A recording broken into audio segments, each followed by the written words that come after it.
Welcome back. దుర్భేద్యమైన Dandakaranya మావోయిస్టులకు స్థావరంగా నిలిచింది. ఇప్పుడు బాంబుల మూతతో దద్దరిల్లుతూ మావోయిస్టు పార్టీ కనుమరుగయ్యే పరిస్థితి కనిపిస్తుంది. వరుస ఎన్కౌంటర్లతో ఛత్తీస్గఢ్ అడవులు దద్దరిల్లుతున్నాయి. అలాంటి దండకారణ్యంలోకి ఎంటర్ అయింది బిగ్ టీవీ. సాహసోపేతమైన జర్నీలో విస్తుబోయే నిజాలను మీ ముందుకు తీసుకొచ్చింది. అబూజ్మడ్ అడవి ప్రాంతంలో ప్రస్తుత పరిస్థితిపై Big TV exclusive ground report.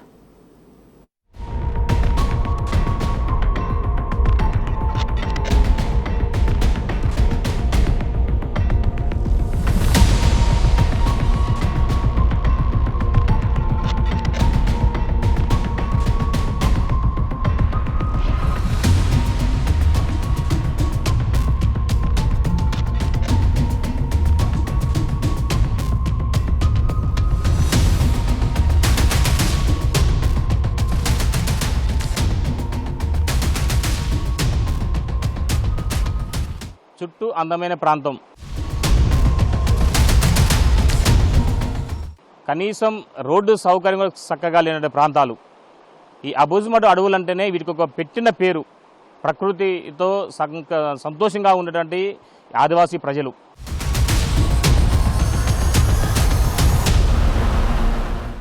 మావోయిస్టులకు కూడా ఇక్కడ సేఫ్ జోన్గా ఉన్నటువంటి ప్రాంతం.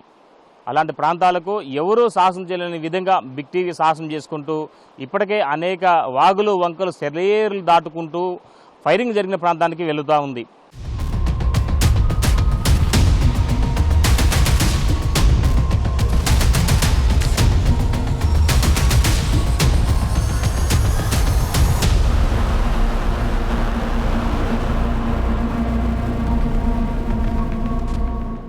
ఇప్పుడు మనం ఉన్న ప్రాంతం కూడా ఇప్పుడు ఇక్కడ నుంచి కాలిబాటను వెళ్లాల్సిన పరిస్థితి ఇంకా నెలకొని ఉంది. ఇంకా సుమారు ఒక 5-6 కిలోమీటర్ల గంటల పాటు నడిస్తే ఒక 5-6 కిలోమీటర్ల పైగా మనం ఆ ప్రాంగణాన్ని చేరుకోగలుగుతాం. చూద్దాం, ఎవరు చేయని సాహసం ఒక బిగ్ టీవీ గ్రౌండింగ్ లెవెల్లోకి వెళ్ళిపోయి ఫైరింగ్ జరిగిన ప్రాంగణానికి చేరుకునేందుకు సాహసోపేతమైనటువంటి ప్రయాణం చేస్తూ ఉంది. చూద్దాం.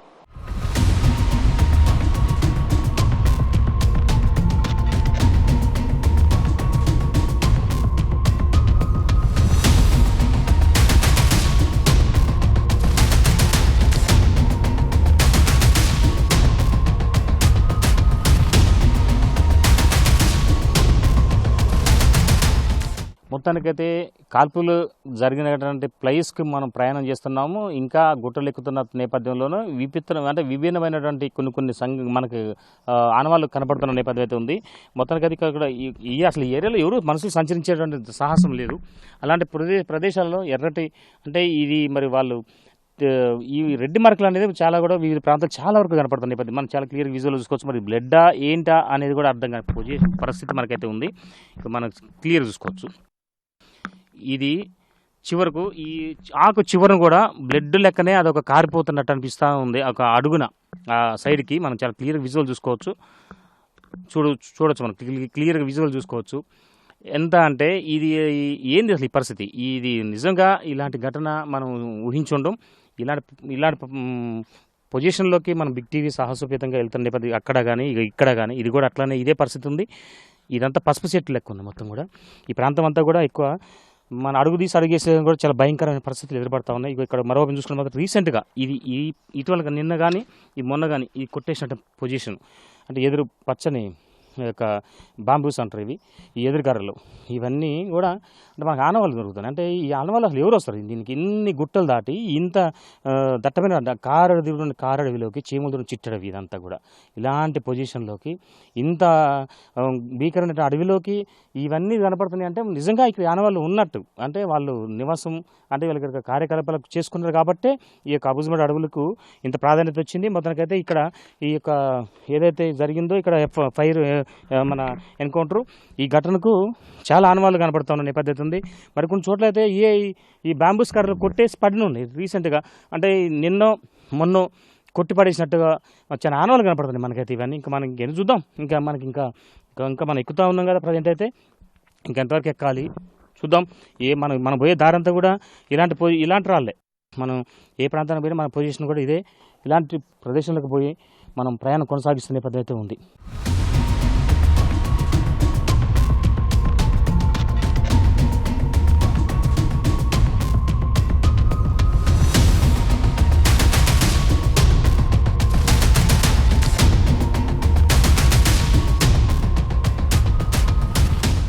మొత్తానికైతే అబుజుమాడ్ అడవుల్లోకి చేరుకున్నాము. ఈ యొక్క గుట్ట సమీపంలోనే మొత్తానికైతే మొత్తం చాలా వరకు ఫైరింగ్ జరిగిందనేది ఆనవాళ్ళు కూడా మనకి చిన్న కొద్దిగా కనపడుతున్న నేపథ్యం ఉంది. చాలా వరకు కొన్ని గుట్టల మీద రాళ్ళ మీద ప్రత్యేకంగా వివిధ రకాల అంటే ఒక రాతలు రాసి ఉన్న నేపథ్యం అయితే ఉంది. మరోవైపు చూసుకోవచ్చు, క్లియర్ చూసుకోవచ్చు ఇక్కడ ఉన్నటువంటి గుట్ట రాయికి ఒక రెడ్ కలర్ అంటే ఒక మరి బ్లడ్డా ఏందనేది చాలా క్లియర్ చూసుకోవచ్చు. మనం ఇది జూమ్ చేసి నిన్న భారీ కూడా వర్షం కురిసింది ఇక్కడ. ఈ వర్షం కురవడం వల్ల మరి ఈ బహుశా ఈ బ్లడ్ గడ్డగట్టిందా లేకపోతే ఏందని తెలియని పరిస్థితి అయితే ఉంది. ఇక్కడ చాలా క్లియర్ చూసుకోవచ్చు ఇదంతా కూడా, లేదా మరి ఇది ఏందని అర్థం కాని పరిస్థితి ఇదంతా. అంటే పై నుంచి అయితే ఇక్కడ నుంచి అయితే లేదు, మరి ఇక్కడ నుంచే దారికి వచ్చినట్టు ఉంది. ఇక్కడ నుంచి ఇక్కడ దాకా ఉన్నది. చాలా క్లియర్ చూసుకోవచ్చు, మనం విజువల్లో చూసుకోవచ్చు మనం. ఇది ఒకవేళ ఇక్కడ మావోయిస్టులకు సంబంధించినటువంటి ఫైరింగ్ ఇక్కడ ఈ పరిస్థితి జరిగితే ఏమైనా దెబ్బతలు కాసేపు కూర్చొని ఏమన్నా పడిందా ఏందని మనం చాలా క్లియర్గా విజువల్లో చూసుకోవచ్చు ఇదంతా కూడా. ఇక్కడ కూడా ఇదే పరిస్థితి నెలకొని ఉంది. అయితే ఇది మరి తుడిస్తే కూడా పోతున్న నేపథ్యం అయితే ఉంది. ఇది తుడుస్తున్నా కూడా ఇది పోతున్న నేపథ్యం అయితే ఉన్నది. అయితే ఇది మొత్తానికైతే మరి ఇది రెడ్డిష్ లెక్కనే అనిపిస్తుంది. మరి ఇది ఒకవేళ ఈ మావోయిస్టుకు సంబంధించినటువంటి బ్లడ్ ఇంకా ఏందనేది కూడా మనం చూసుకోవడానికి కూడా అంటే మనం ఏదేందని ఐడెంటిఫై చేయని పరిస్థితి అయితే నెలకొని ఉంది. ఈ ప్రాంతంలోనే కొద్దిగా ఫైరింగ్ జరిగిందనేది కూడా కొద్దిగా మనకి తెలుస్తున్న నేపథ్యం అయితే ఉంది. మరోవైపున రాళ్ళ మీద వివిధ రకాల లెటర్స్ అంటే వర్డ్స్ రాసిన నేపథ్యం ఉంది. మరోవైపున ఇదొక్కటైనా ఇది ఇలా ఉంటే ఈ సమీపంలో కూడా ఇక్కడ కూడా మనం చూసుకోవచ్చు. ఇక్కడ రాత కూడా ఈ కింద ఉన్నటువంటి దానిపైన కూడా రాతలు ఉన్న నేపథ్యం ఉంది. మన వెనక కూడా చాలా వరకు కూడా గుట్టలు అంటే మనం ఇప్పుడు ఇందాక మనం చూసుకోవచ్చు. మనం ఇందాక వచ్చిన గుట్ట అది మనం చాలా క్లియర్గా విజువల్ చూసుకోవచ్చు. మనం అనుకున్న గుట్ట మనం ఆ గుట్టని దాటుకొని మనం మూడో గుట్టకు వచ్చేసినాం. ఆ గుట్ట చాలా క్లియర్గా ఉంది. అబుజుమాడ్ గుట్టలు అవన్నీ ఆ గుట్టని మనం దాటుకొని అది ఎక్కి దిగి మరలా ఈ ఫైరింగ్ జరిగిన ప్రాంతానికి రావడం కూడా జరిగింది. ఈ ప్రాంతంలోనే చాలా వరకు కూడా మనం చూసుకోవచ్చు. అంటే ఇక్కడ ఉండాలని ఒక ఆనవాళ్ళు ఏంటంటే వాటర్ బాటిల్స్ అంటే ఈ ప్రాంతం ఎవరు తిరిగినటువంటి ప్రాంతం ఇది. ఈ ప్రాంతంలో చాలా వరకు కూడా బాటిల్స్లో ప్రత్యేకమైనటువంటి ఏదో ఒక కూల్ డ్రింక్స్ లాంటి అంటే ఎనర్జీకి సంబంధించినటువంటి ఫ్రూట్ బాటిల్ లేదా ఇంకా వేరే మొత్తానికైతే వివిధ రకాలుగా ఇక్కడే ఉన్న నేపథ్యం అయితే ఉంది. మనం క్లియర్గా చూసుకోవచ్చు. గ్లూకోన్ డి ఇక్కడ మనం చూసుకోవచ్చు. అంటే ఇది రీసెంట్గా వాడినట్టే కనపడుతుంది. ఈ ప్రాంతం అంతా కూడా మనం చాలా క్లియర్గా విజువల్గా చూసుకోవచ్చు. మనం అదంతా కూడా క్లియర్గా చూసుకోవచ్చు. అంటే మరి ఇది మావోయిస్టులు ఇక్కడ ఉన్నారనేది ప్రత్యేక మనకు ఆనవాళ్ళు కనపడుతున్నాయి. ఇక్కడ ఈ ప్రాంతం నుంచే వాళ్ళు సమాచారం అంటే సమావేశం పెట్టుకొని ఉంటారు అనేది కూడా మనకు ఒక రకంగా తెలుస్తుంది నేపథ్యం అయితే ఉంది. మరోవైపు చూసుకుంటే ఇక్కడ సమీపంలోని ప్రతి ఒక్క కొన్ని రాళ్లకు వివిధ రకాల లాంగ్వేజ్లలో పేర్లు రాస్తున్న నేపథ్యం అయితే మనకు చాలా క్లియర్గా కనపడుతూ ఉన్నది. మొత్తానికైతే ఈ ప్రాంతంలో మావోయిస్టుల అలజడి ఉన్నదనేది మాత్రం మనకి స్పష్టంగా తెలియవస్తున్న నేపథ్యం అయితే ఉంది. అయితే ఈ ప్రాంతం మరోవైపు చూసుకుంటే మాత్రం ఇక్కడే ఎలక్ట్రల్ పౌడరు చాలా క్లియర్గా ఉన్నది. అది కూడా మా సాచెట్ చూసుకోవచ్చు మనం. అంటే ఈ ప్రాంతంలోని వాళ్ళు 100% వాళ్ళ యొక్క కార్యకలాపాలు ఉన్నదనేది మనకి కాస్త రూఢి అవుతున్న నేపథ్యం అయితే సో మనం గుట్ట ఎక్కుతూ ఉంటున్నాం. ఇంకా మనం కొద్దిగా ఎక్కి పోవాల్సిందా ఇంకా గుట్టలు ఉన్నాయి మనం ఎక్కాల్సింది కూడా. మనం ఇంకా మనకి మనకి ఆనవాళ్ళు దొరుకుతాయి అనేది కూడా మనం చాలా క్లియర్గా చూసుకుంటూ పోవాల్సిన పరిస్థితి అయితే చాలా జాగ్రత్త పోవాల్సిన పరిస్థితి. అడుగు తీసి అడగలేని పరిస్థితి. ఏమాత్రం అడుగు స్లిప్ అయిపోతే మాత్రం చాలా లోయలో ఉన్నాం మేము ప్రజెంటు. ఎత్తైన కొండలు ఎక్కుతూ దిగుతున్న నేపథ్యం ఉంది. చాలా వరకు విజువల్స్ చూసుకోవచ్చు మనం. ఇట్లా కొన్ని వర్డ్స్ రాసి ఉన్నట్టు ఇది ఈ వైపున వాళ్ళకి సంబంధించిన లాంగ్వేజ్లలో ఏదో డిఫరెంట్ వర్డ్స్ అయితే రాసి ఉన్న నేపథ్యం అయితే ఉన్నది. అయితే ఈ ప్రాంతం మొత్తం కూడా చాలా వరకు కూడా అబుజుమాడ్ అడవులు అనేది కేంద్ర మావోయిస్టులకు చాలా సేఫ్ జోన్. ఈ సేఫ్ జోన్లోనే వీళ్ళ యొక్క కార్యకలాపాలకు శ్రీకారం చుడుతూ వాళ్ళ వ్యూహాలకు ప్రతి వ్యూహాలు చేసుకుంటూ అనేక రాష్ట్రాల్లో తమ కార్యకలాపాలు కొనసాగిస్తున్న పద్ధతి చూద్దాం మనం ఒకసారి. ఇంకా మనం ఇంకో కొండ దిగిపోతున్నాం. ఇంకో కొండ ఎక్కాల్సిన పరిస్థితి అయితే ఉంది. ఆ కొండ ఎక్కిన తర్వాత ఇంకా 4 కనపడితే మనం చూద్దాం ఒకసారి. అయితే ఏదన్నా ఈ అబుజుమాడ్ ప్రయాణం మాత్రం చాలా ఒకవైపున ప్రకృతి స్వయగాలు, ఒక్కొక్క పక్షుల రాగాలు, సెలయేరులు, పచ్చని ఆహ్లాదానికి మారిపోయినట్టు అబుజుమాడ్ అడవుల్లో మాత్రం నెత్తుటి మరకలు మాత్రం ఎంత ఈజీగా మాయన పరిస్థితి అయితే ఉంది. చూద్దాం మనం ఇప్పటి వరకు అయితే కొన్ని మెట్లు ఎక్కి కొన్ని గొట్టలు ఎక్కి చాలా వరకు ప్రయాణం చేస్తున్నాం. ఇంకెంత దూరం పోవాలో ఇంకేమేమి మనకి ఆనవాళ్ళు కనపడితే చూద్దాం.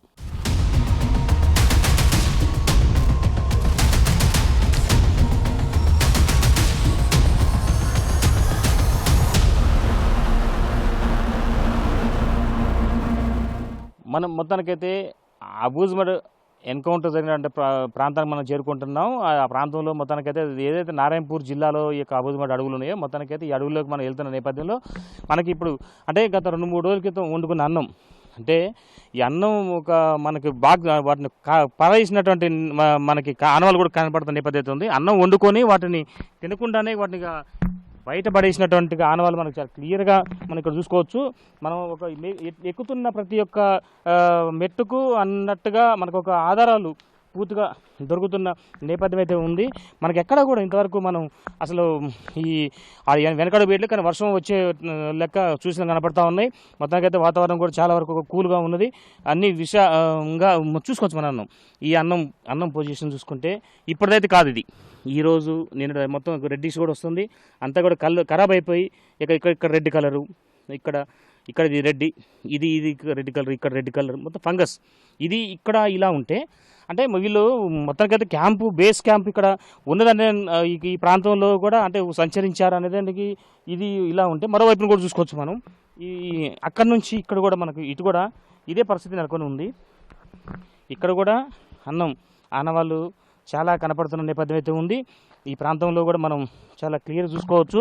ఇది ఎప్పుడు పడేశారు ఏందనేది కూడా అంటే మనకు అర్థమవుతుంది ఇక్కడ. అంటే ఈ మావోయిస్టులకు సంబంధించినటువంటి కార్యకలాపాలు నక్సలైట్లకు మన ఈ అబూజ్మడ్ అడవులు అనేది చాలా సేఫ్ జోను. ఇది చూసుకోవచ్చు. ఈ గత 3-4 రోజుల నుంచి అంటే 2-3 రోజుల క్రితం ఇది అన్నం పారేసినట్టుగా మొత్తం బూజు బట్టి ఉంది. ఎక్కడికక్కడ చూసుకోవచ్చు, మనం చాలా క్లియర్ విజువల్ చూసుకోవచ్చు. ఇదంతా కూడా బూజు బట్టి స్మెల్ కొడుతూ ఉంది. ఇదంతా కూడా అన్నం చాలా క్లియర్గా చూసుకోవచ్చు విజువల్లో మనం. మొత్తానికైతే పారేసి ఉన్నది ఇదంతా కూడా ఎక్కడికక్కడే. అంటే ఈ ప్రాంతంలో మావోయిస్టులతో ఆపరేషన్ అంటే ఎన్కౌంటర్ జరిగే సమయంలో ఇదంతా ఒక్కసారిగా ఉన్నటువంటి వాళ్ళంతా ఎటు పోయిన నేపథ్యం అయితే ఉంది. అయితే ఈ ప్రాంతంలోనే చాలా వరకు కూడా ఇదే ఆనవాళ్ళు. అసలు మావోయిస్టులకు నక్సల్బరీ అంటేనే నక్సలైట్లకు పుట్టినీళ్ళు ఈ అబూజ్మడ్ అడవుల్లో నారాయణపూర్ జిల్లా, మరోవైపు దంతెవాడ, మరోవైపు సుక్మా, మరోవైపు చూసుకుంటే మాత్రం ఈ ప్రాంతంలో బీజాపూర్, ఇవన్నిటికీ 4-5 జిల్లాలతో పాటు 4 రాష్ట్రాలకు కూడా ఇది వ్యాపించింది. అంటే కేంద్ర కార్యకలాపాలకి ఇది సేఫ్ జోన్ కాబట్టి ఈ 4 జిల్లాలకు సంబంధించి ఎక్కువ మావోయిస్టులు మొత్తం ఇక్కడే ఉంటారు. అయితే వీళ్ళు ఉన్న ఈ ప్రాంగణానికి చేరుకోవడానికి సుమారు ఉదయం నుంచి ప్రయాణం చేస్తున్న బిగ్ టీవీ మొత్తం బృందం ఇప్పటికే సమయం 4 అవుతున్నా సరే ఇంకా ఘటనకు ప్రాంతం పోవాలంటే వర్షం వచ్చేలా కనపడతా ఉన్న నేపథ్యం అయితే ఉంది. మొత్తానికైతే మొబ్బట్టింది. అయినా సరే ముందడిగేద్దాం, ఎంతవరకు పోతాం చూద్దాం. అది మనకి ఇంకా ఏమేమి ఆనవాళ్ళు కనపడతాయి, మనకి ఎలాంటి ఆనవాళ్ళు మనకి కనపడతాయి అనేది కూడా మనం చూద్దాం. దానికి ఇంకా సేపట్లో చూద్దాం. ఇంకొక 2-3 గుట్టలు ఎక్కాలంటున్నారు. ఆ 2-3 గుట్టలు ఎక్కితే కానీ మనం ఇంకా సంఘటన జరిగిన స్థలానికి పోవాలంటే ఇంకా అంత దూరం ఉంది, ఇంకా కొన్ని కిలోమీటర్ దూరం చెప్పంటున్నారు అని ఇక్కడ చెప్తున్న నేపథ్యం మనకి.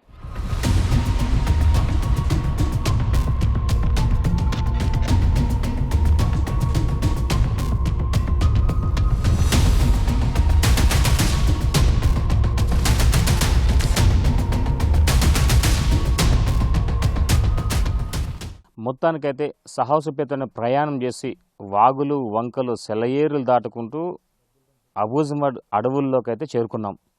ఇగో మనం చూసుకోవచ్చు ఈ ప్రాంతంలోనే మావోయిస్టులు ఇక్కడ సమావేశం పెట్టుకున్నారనేది ఇక్కడ ముఖ్యంగా సైనికులకు సమాచారం చేరడంతో ఈ యొక్క ప్రాంతంలో సుమారు కొన్ని వేల హెక్టార్లలో ఉన్నటువంటి అబూజ్మడ్ అడవుల్లో మొత్తానికి వాళ్ళ తావరాలు చాలా వరకు కూడా చెప్పుకోవచ్చు. ప్రత్యేకంగా ఎత్తైన ప్రాంతంలో వాళ్ళు ఒక సమావేశాలు ఏర్పాటు చేసుకొని కింది భాగం నుంచి పైకి ఎవరన్నా రాకపోకలు కొనసాగిస్తే ఇట్టినే పట్టేసే విధంగా వాళ్ళ యొక్క టెక్నాలజీని, వాళ్ళ యొక్క సమాచార వ్యవస్థను పెంపొందించుకున్నటువంటి చరిత్ర ఉన్నటువంటి మావోయిస్టులకు ఒక్కసారిగా వాళ్ళకి సమావేశం ఏర్పరచుకున్న తర్వాత మొత్తానికైతే మాత్రం ఆ ప్రాంగణం ఏదైతే మనం ఇప్పుడు ప్రజెంట్ అబూజ్మడ్ అడవుల్లో మనం చూసుకోవచ్చు, చాలా క్లియర్ చూసుకోవచ్చు. కొన్ని ఎత్తైన కొండలు, మనం ఇప్పుడు వచ్చినటువంటి కొండ కాక ఇంకా అదనంగా ఇంకొక అవతల కొండ ఉంది. ఈ కొండ కనపడుతున్న కొండ దాటిన తర్వాత కూడా మరో కొండ ఉంటుంది.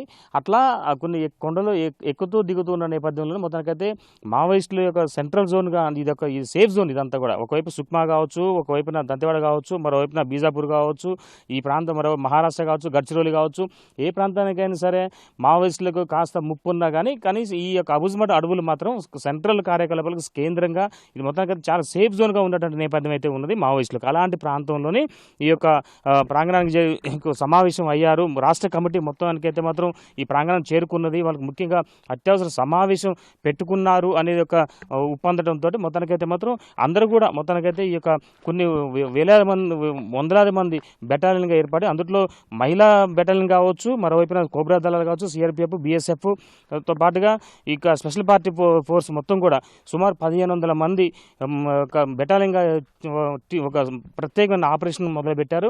కేవలం ఇక్కడ 70 మంది వరకు మావోయిస్టులు ముఖ్య నేతలు కూడా ఉన్నారు అనే పక్కా సమాచారం మా పోలీసులకు చేరడంతో మొత్తానికైతే వాళ్ళందరినీ మట్టుబెట్టించే విధంగా వ్యూహం చేసుకుంటూ ప్రతి వ్యూహాల కంటే నక్సలైట్ వ్యూహాలకు ప్రతి వ్యూహం చేసుకుంటూ మొత్తం పైచేయి సాధించారు. ఫలితంగా 40 మంది ఈ యొక్క అబుజ్మడ్ అడవులు సాక్షిగా వాళ్ళు మృతి చెందిన నేపథ్యం అయితే ఉంది ఎదురుకాల్పుల్లో. అయితే ఈ యొక్క ఎదురుకాల్పులకు సంబంధించి చాలా వరకు కూడా ఈ ప్రాంతంలోనే మనం చూసుకోవచ్చు. ఇక్కడే మావోయిస్టులు ప్రత్యేక సమావేశం అయ్యారనేది ఇక్కడ మనకి ప్రత్యేకంగా ఇక్కడ ఉన్న అంటే ఇక సమీపంలో ఉన్నటువంటి కొంత గిరిజన ప్రాంత ప్రజలు మనకు చెప్తున్న నేపథ్యం ఉంది. ఇక్కడ ఈ ప్రాంతం ఎందుకంటే ఇది ఎత్తైన ప్రాంతం మనం ఉంది కూడా ఈ ఎత్తైన కనీసం మనం ఒక ఎంత లేదన్నా సరే కనీసం ఒక 3 కిలోమీటర్లు ఎత్తైన కొండ మీదకి వచ్చినాం. మనం ఇప్పుడు ఈ కొండ మీద నుంచి చూస్తే కింద ప్రాంతం మొత్తం కూడా మనకి చాలా క్లియర్గా కనపడుతుంది. ఎదురు కొండ కూడా మనకు కనపడుతుంది. అంటే డౌన్ ప్రాంతం కూడా మనకి చాలా క్లియర్గా కనపడుతూ ఉంటుంది. అలాంటి ప్రాంతంలో మనం అంటే ఇక్కడ ఎత్తైన ప్రదేశంలో వాళ్ళు సమావేశం ఏర్పాటు చేసుకునే ముందు ఇక్కడ అంతా ప్రాంతం మొత్తం కూడా చాలా వరకు అంటే చెట్లు పుట్లు అన్నీ ఏమి లేకుండా వాళ్ళు క్లియర్గా ఉండే విధంగా ఇక్కడ ఏర్పాటు చేసుకుంటారు. ఇక్కడే సామాగ్రిని కూడా మొత్తం వాళ్ళకు ప్రత్యేక జోన్గా ఏర్పాటు చేసుకొని ఈ ప్రాంతం నుంచే మొత్తానికైతే మాత్రం మావోయిస్టులు తమ యొక్క సమావేశం ఏర్పాటు చేసుకున్నారనే సమాచారం ఉన్న నేపథ్యంలోనూ ఈ ప్రాంతం నుంచి చేసుకుంటూ పోతున్నారు. అయితే మావోయిస్టులు అయితే ఈ ప్రాంతం నుంచి కూడా ఫస్ట్ వాళ్ళకి సమాచారం ఉంది. ఇక్కడ నుంచి మావోయిస్టులకు క్లియర్ చూసుకోవచ్చు. మనం ఇటు నుంచి చూసుకోవచ్చు. ఇది దిగువ ప్రాంతం. ఇది ఇప్పుడు ఆ పెద్ద చెట్టు ఉన్నకెళ్ళి మొత్తం కూడా దిగువ ప్రాంతం. అది ఆ దిగువ ప్రాంతం మొత్తానికి వెళ్ళిన వైపు నుంచి పోలీసులు పైకి వస్తున్నారనే సమాచారం రావడంతో మొత్తానికైతే ఆ ప్రాంతం నుంచి ఒక్కసారిగా మావోయిస్టులు మనం చూసుకోవచ్చు. ఈ ప్రాంతం క్లియర్గా విజువల్గా కనపడతా ఉంటుంది. ఈ ప్రాంతం ఇప్పుడు మన ఎత్తైన ప్రాంతం నుంచి మనం కూడా చాలా వరకు కిందకు వచ్చాము. ఈ చూసుకోవచ్చు. ఈ దిగుతున్నటువంటి ఈ ప్రాంతం నుంచి మరోవైపు ఎత్తైన ప్రాంతం అక్కడ సైడ్ కూడా చూసుకోవచ్చు. మన అటు సైడు ఆ ఎత్తైన ప్రాంతం మొత్తం కొండలు కూడా ఉన్నాయి. ఈ బ్యాక్ సైడ్కి వచ్చాము మనం. ఈ ప్రాంతం అంతా కూడా ఎత్తైన అబుజ్మడ్ అడవులే. అయితే ఈ అబుజ్మడ్ అడవుల ప్రాంతం నుంచి మావోయిస్టులు చివరకు పోలీసులు చుట్టుముడుతున్నారనే ఒక సమాచారం చేరడం వాళ్ళకి ఎదురుకాల్పులు ప్రారంభం కావడంతో ఈ ప్రాంతం నుంచి వాళ్ళంతా కూడా మరో కొండవైపు వెళ్ళారనేది ఇక్కడ ఉన్నటువంటి స్థానిక అంటే కొంతమంది అంటే వాళ్ళు అంచనా ఇస్తున్నారు. అంటే ఈ సమీపంలో పశువుల కాపులు కావచ్చు, అదేవిధంగా ఉన్నటువంటి గిరిజన తెగలు కావచ్చు, వాళ్ళు చెప్పుకుంటున్న నేపథ్యం అయితే ఉంది. ఇలా ఎందుకంటే వాళ్ళకి ఒకటి గుర్తు, ఇంత పెద్ద అడవిలో ఇంత పెద్ద కారు అడవిలోని ఇంత క్లీన్గా ఉన్నది అని అంటే నాకు గుర్తు కేవలం వాళ్ళు ఇక్కడ ప్రత్యేక సమావేశం ఏర్పాటు చేసుకున్నారు అనేది బండ గుర్తు. 100కి 300% వాస్తవం అనేది ఇక్కడ మనకు పక్కా సమాచారం ఉంది. ఈ ప్రాంతం నుంచి ఎదురుకాల్పులు మొదట స్టార్ట్ అయిన తర్వాత కూడా అంటే వాళ్ళు ఈ ప్రాంతం నుంచి చాలా వరకు ఈ ఇక్కడ ఉన్నటువంటి మావోయిస్టుల యొక్క కార్యకలాపాలు మొత్తం కూడా ఒక్కొక్కరు ఒక్కొక్క రూటుగా ఇక్కడ నుంచి వెళ్ళిపోతున్న నేపథ్యమే పోయినట్టుగా మనకి తెలుస్తూ ఉంది.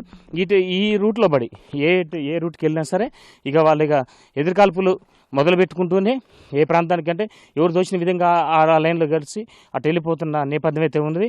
అయితే మొత్తానికి ఈ యొక్క ప్రాంగణంలో మావోయిస్టులు సుమారు ఒక 70 మంది వరకు ఉన్నారు అనే సమాచారం ఉన్నది ఒక ఎత్తు. అయితే అటు నుంచి చివరకు ఒక మరో 1500 మంది వరకు పోలీసులు చుట్టుముట్టడంతో ఒక్కసారిగా 36 ఫస్ట్ మృతి చెందినట్టుగా పోలీసులు వెల్లడి చేశారు. దాని తర్వాత మొత్తానికైతే మళ్ళీ 40 పైగా మృత్యువాత పడ్డారు, మృతదేహాలు దొరికినాయని చెప్పిన పోలీసులు చెప్పారు. ఒక రోజు తర్వాత అంటే శుక్రవారం రోజున ఎదురుకాల్పులు మొదలైనవి. తర్వాత శనివారం రోజున వరకు కూడా కాల్పులు ఘటన అయిపోయింది. మొత్తం సర్చింగ్ నడుస్తుంది. మృతదేహాలను స్వాధీనం చేసుకునేందుకు మొత్తం కూడా పోలీసులు అడవి ప్రాంతంలోకి వెళ్ళడం కూడా జరిగింది. ఆ మొత్తానికైతే 40 వరకు దొరికిన మృతదేహాలకు చివరకు 31 మృతదేహాలు మాత్రం పోలీసు ఇక్కడ నుంచి దంతెవాడ పోలీస్ స్టేషన్కి తరలించారు. అయితే తరలించిన మృతదేహాలు మొత్తం కూడా దంతెవాడ పోలీస్ హెడ్ క్వార్టర్లో ఉంచి అక్కడే మీడియా సమావేశం ఏర్పాటు చేసి దంతెవాడ బెస్తర ఐజీ బస్తర్ ఐజీ సుందర్రాజా నేతృత్వంలో సమావేశం ఏర్పాటు చేశారు. వాళ్ళకి సంబంధించినటువంటి చాలా వరకు కూడా 31 మందికి సంబంధించినటువంటి కీలక ఆయుధాలు చాలా వరకు కూడా అత్యాధునిక టెక్నాలజీ స్మాల్ రాకెట్స్ కావచ్చు, SLR కావచ్చు, మరోవైపున చూసుకుంటే మాత్రం ఇవి మన ఈ గన్స్ కావచ్చు, వెపన్స్ కావచ్చు, తర్వాత గ్రెనేడ్లు ఇవన్నీ కూడా ఉన్న నేపథ్యం అయితే ఉన్నది. మొత్తానికైతే ఈ ప్రాంతంలో చాలా వరకు మనం చూసుకోవచ్చు. ఇవన్నీ కూడా రీసెంట్గా ఈ తవ్వినటువంటి వ్యవహారం కనపడతా ఉంది. మనం క్లియర్గా చూసుకోవచ్చు. ఎందుకంటే ఇలాంటి ప్రాంతంలో ఇవన్నీ ఈ తవ్విన ప్రదేశం ఇదంతా కూడా చాలా వరకు కూడా ఈ ప్రాంతంలో టెంట్లు వేసినట్టు లేకపోతే ఏ ప్రత్యేక సంబంధించినట్టు ఏదైనా ఇక్కడ పెట్టుకున్నట్టుగా సమాచారం అంటే మనకు క్లియర్గా అర్థం చేసుకోవచ్చు ఇదంతా కూడా. ఎందుకంటే ఇంత పెద్ద అడవిలో ఇక్కడ వచ్చి ఎవరు ఇక్కడ ఏం చేయలేని పరిస్థితి, అలాంటి పరిస్థితి మొత్తం కూడా గడ్డబారి మొత్తానికి ఏదో ఇక్కడ అలజడి మరి ఒకవేళ ఇక్కడ తవ్వి పెట్టారా లేకపోతే ఇంకేదో మనకు తెలియదు. కానీ మొత్తానికైతే ఈ ప్రాంతం మొత్తం కూడా చాలా క్లియర్గా చూసుకోవచ్చు. ఇలాంటి సాహసోపేతమైన ప్రాంతాలకు బిగ్ టీవీ వచ్చి చేరుకోవటం, ఇక్కడ నుంచి రిపోర్టింగ్ స్టార్ట్ చేయటం, మొత్తానికైతే మాత్రం ఈ యొక్క నక్సలైట్ సంబంధించినటువంటి ఒక జాబితా అంటే వాళ్ళ యొక్క జరిగిన ఫైరింగ్ విధానం చూస్తే మాత్రం చాలా ఆశ్చర్యకరమైన ప్రదేశం లెక్క ఉన్నదని చెప్పుకోవచ్చు. అయితే ఏది ఏమైనా ఈ ప్రాంతంలో మొత్తానికైతే మాత్రం అబూజ్మడ్ అడవులు అనేది చాలా వరకు కూడా ఇది పేరున్నటువంటి ప్రాంతం. ఈ ప్రాంతంలో ఎక్కడ కూడా ఎలాంటి ఇబ్బంది అంటే మావోయిస్టులకు సేఫ్ జోన్గా ఉంటూ వారి కళాకలాపాలను ఒక జిల్లా ఒక రాష్ట్రానికే కాదు చివరకు 5-6 రాష్ట్రాలకు సంబంధించినటువంటి ఈ యొక్క సేఫ్ జోన్గా కేంద్ర కమిటీ సభ్యులు మొత్తం కూడా ఇక్కడే సమావేశం ఏర్పాటు చేసుకొని ఒక మహారాష్ట్ర, ఛత్తీస్గఢ్, ఒక ఆంధ్ర, తెలంగాణ కావచ్చు, మరోవైపు చూసుకుంటే మధ్యప్రదేశ్ కావచ్చు, ఈ ప్రాంతాలకు సంబంధించి ఒడిశా, ఈ ప్రాంతాలన్నింటికి సంబంధించిన కేంద్ర బృందం కూడా ఈ ప్రాంతాలకే చేరుకొని ఇక్కడ నుంచే తమ యొక్క యాక్షన్ ప్లాన్ తయారు చేసుకుంటారనేది కూడా చాలామంది చెప్తున్న నేపథ్యం ఉండేది. అలాంటి ప్రాంతంలో మనం ఇప్పుడు సాహసోపేతంగా ప్రయాణం చేసుకుంటూ చివరికి అబూజ్మడ్ అడవుల్లో మనం కొంతవరకు మ్యాక్సిమం ఇక్కడ ఫైరింగ్ జరిగినటువంటి వాళ్ళ సమావేశం ఏర్పాటు జరిగిన ప్రాంతానికి మనం చేరుకోవడం కూడా జరిగింది. మొత్తానికైతే ఈ ప్రాంతం అంతా కూడా చాలా వరకు కూడా ఈ అబూజ్మడ్ అడవులు అనేది చాలా సమస్యాత్మక ప్రాంతం. ఈ ప్రాంతం ఒకసారి మన గుట్ట మీద ఒకవేళ అడవిలోకి వస్తే మళ్ళీ ఏ రూట్లో మనం బయటకు వెళ్తామో తెలియని పరిస్థితి మనకు ఉంటుంది. అలాంటి పొజిషన్లో సుమారు ఒక కొన్ని మైళ్ళ దూరం ప్రయాణం చేసుకుంటూ బిగ్ టీవీ సాహసోపేతమైన ప్రయాణం చేసుకుంటూ మొత్తానికైతే బిగ్ టీవీ అనే ఒక గ్రౌండ్ రిపోర్ట్ అందిస్తున్న నేపథ్యం ఉంది. ఇలాంటి ప్రాంతంలో ఎప్పుడూ ఎవరు చూడని విధంగా ఎక్కడ చేయని రిపోర్టింగ్ మనం చేసుకుంటూ పోతున్న నేపథ్యం ఉంది. మొత్తానికైతే ఈ కీలకమైనటువంటి ముఖ్య నేతలు కూడా రాష్ట్ర స్థాయి తెలుగు రాష్ట్రాలకు సంబంధించి ఒక ఆంధ్ర, తెలంగాణకు సంబంధించిన నేతలు కూడా చాలా వరకు కూడా ముఖ్యమైనటువంటి నేతలు నెలకొరిగినట్టు కూడా సమాచారం ఉంది. వాళ్ళందరూ కూడా మట్టుబెట్టినటువంటి పోలీసులు మొత్తానికైతే ప్రత్యేకంగా కమలేష్తో పాటుగా మరోవైపు చూసుకుని నీతి ఇద్దరు కూడా అగ్రనాయకులు. వీళ్ళంతా కూడా ఇంద్రావతి దళ కమాండర్కి సంబంధించిన ముఖ్య నేతలు, ఎల్పీజీ సంబంధించిన ముఖ్య నేతలు, LPG 6ని మొత్తం కూడా మట్టు పెట్టాలని చెప్పని దృఢ సంకల్పంతో మొత్తం సైనిక సిబ్బంది మొత్తం కూడా ఎదురుకాల్పులు ప్రారంభించింది. ఫలితంగానే ఇంద్రావతికి సంబంధించిన కమిటీ మొత్తాన్ని కూడా రూపుమాపి చేసి పడేసింది. మరోవైపున ఛత్తీస్గఢ్లో ఇటీవల కాలంలో వచ్చినటువంటి అమిత్ షా కూడా ఇక్కడ గత ఎన్నికల ముందు కూడా మాట ఇచ్చిండు, తమ ప్రభుత్వం ఏర్పాటు చేస్తే ప్రత్యేక స్పష్టమైన మార్పు తీసుకొస్తామని చెప్పిండు. చెప్పినటువంటి కొన్ని రోజులకే ప్రభుత్వం ఏర్పడినట్టు కొన్ని నెలలకే మొత్తానికైతే మాత్రం మావోయిస్టులకు కోలుకోలేని దెబ్బ కొట్టినట్టు నేపథ్యం అయితే ఉంది. ఫలితంగా చూసుకుంటే మాత్రం ఇలాంటి ఘటన రాష్ట్రంలో ఇలాంటిది ఇటీవల కాలంలో ఇదే పెద్ద ఎన్కౌంటర్గా ఇక్కడ పోలీసు అధికారులు కూడా అభివర్ణిస్తున్నారు. మరోవైపున ఈ ఎన్కౌంటర్ను సాక్షాత్ సీఎం విష్ణుదేవ్ కూడా మొత్తానికైతే మా ఈ సైనిక చర్యలకు గొప్ప విజయంగా అభివర్ణించడం కూడా జరిగింది. దీనిపై ఇప్పటికే కేంద్ర రాష్ట్ర ప్రభుత్వాలు కూడా పూర్తి స్థాయిలో దృష్టి సారించేసినాయి. దంతెవాడకు సంబంధించినటువంటి పోలీస్ హెడ్ క్వార్టర్కు డిప్యూటీ సీఎం చేరుకొని అక్కడే మొత్తానికైతే జరిగిన ఘటనకు సంబంధించి పూర్తి వివరాలు సేకరిస్తున్న నేపథ్యం కూడా ఉంది. అయితే ఏది ఏమైనా ఇప్పుడు ఈ యొక్క అబూజ్మడ్ అడవుల్లో మాత్రం చాలా క్లియర్ చూసుకోవచ్చు. కొన్ని వేల హెక్టార్ల అడవుల్లో ఉన్నటువంటి అబూజ్మడ్ అడవుల్లో మొత్తానికైతే బిగ్ టీవీ చేరుకొని గ్రౌండ్ రిపోర్ట్ చేసుకుంటున్న నేపథ్యం అయితే ఉంది. మొత్తానికైతే ఇలాంటి ఘటనలకు సంబంధించి చాలా వరకు కూడా పూర్తిగా ఇక్కడ నుంచి చాలా కొన్ని కిలోమీటర్ల కొద్ది ఫైరింగ్ జరిగింది మాత్రం శుక్రవారం అని అంటున్నా కానీ అంతకు ముందు ఒక రోజు ముందే జరిగిందనేది ఇక్కడ ఉన్నట్టు ఆదివాసీలు చెబుతున్న నేపథ్యం అయితే ఉంది. మిగిలిన 31 ప్రజెంట్ 40 మంది వరకు కూడా మృతి చెందితే 31 మృతదేహాలు మాత్రమే పెద్దవాడికి పోలీసు హెడ్ క్వార్టర్ తీసుకొచ్చారు. మిగతా 9 మృతదేహాలు మాత్రం సమీపంలో ఉన్నటువంటి పశువుల కాపర్లు కావచ్చు, అదేవిధంగా ఆదివాసీ ప్రజలు కావచ్చు అని చెప్పని వాళ్ళు చెప్తున్న నేపథ్యం ఉంది. ఇంకొన్ని మృతదేహాలు కూడా ఐడెంటిఫై చేయాల్సింది ఉంది. ఇప్పటికే ఇంకొంచెం దట్టమైన అడవిలో నుంచి మనం బయటకి ఇంకొన్ని 2 కొండలు ఎక్కితే ఆ దట్టమైన అడవికి ఆ ప్రాంతం ప్రజెంట్ మన ప్రాంతం నుంచి కూడా ఇక ఎల్లో లేదని చెప్పి పోలీసులు చెప్తున్న నేపథ్యం అయితే ఉంది. మొత్తానికైతే మాత్రం అక్కడ ప్రాంతాన్ని చేరుకుంటే కనుక బుల్లెట్ల తూటాలు మనకి చాలా క్లియర్ కనపడ్డా, కానీ ఇప్పుడు ఇంకా అది అంత రేడియేషన్ మొత్తం కూడా పోలీసుల ఆధీనంలో ఉంది. వాళ్ళంతా కూడా ప్రత్యేకంగా డ్రోన్ సహాయంతో గుర్తిస్తున్నారు. ఇంకా 30 మంది మిస్ అయ్యారు కాబట్టి ఆ 30 మంది కోసం కూడా గాలింపు చర్య చేపడుతున్నారు ముమ్మరంగా. ఇది ఇక్కడ తాజా పరిస్థితి. కెమెరా సంపత్తో భాస్కర్, బిగ్ టీవీ, అబుజ్మడ్ అడవులు.